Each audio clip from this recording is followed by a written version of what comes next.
ભારતના famous tourist place પર અઠવાડિયાથી ભૂસ્ખલન, વાહનોના પૈડા થંભ્યા, પ્રવાસીઓ મુશ્કેલીમાં. શિમલામાં એક અઠવાડિયાથી સતત વરસી રહેલા વરસાદના કારણે ઘણી જગ્યાએ ભૂસ્ખલનથી રસ્તા પર જામની સમસ્યા ગંભીર બની છે. તંત્રએ ક્રોસિંગના નજીકના માર્ગ તો ખોલી દીધા છે, પરંતુ વરસાદના કારણે આ જગ્યાએ પણ ભૂસ્ખલન થવાનો લોકોમાં ડર છે, જેના કારણે પગપાળા ચાલનારા લોકો ભૂસ્ખલનની સંભવિત જગ્યાએથી ખૂબ જ સાવચેતી સાથે પસાર થઈ રહ્યા છે. વાહન ચાલકો પણ આ જગ્યાઓએ ફસાઈ રહ્યા છે, જેનાથી ટ્રાફિક જામની સમસ્યા ઊભી થઈ છે.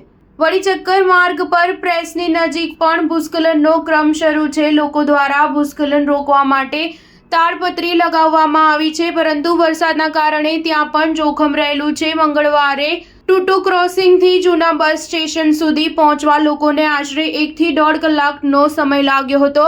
ક્રોસિંગની નજીક જામના કારણે રસ્તા પર નાના મોટા વાહનોની લાંબી લાઈનો લાગી છે, જેના કારણે સ્કૂલ, કોલેજ અને ઓફિસ જતા લોકો પરેશાન થઈને પગપાળા જ નીકળી પડ્યા છે. આવી સ્થિતિમાં સૌથી વધારે મુશ્કેલી વિદ્યાર્થીઓને થઈ રહી છે. ભારે ભરખમ બેગ અને વરસાદ સાથે સમયસર શાળાએ પહોંચવા વિદ્યાર્થીઓને મુશ્કેલી પડી રહી છે. સ્ટાર ન્યૂઝ 7 હંમેશા સચ્ચાઈની સાથે.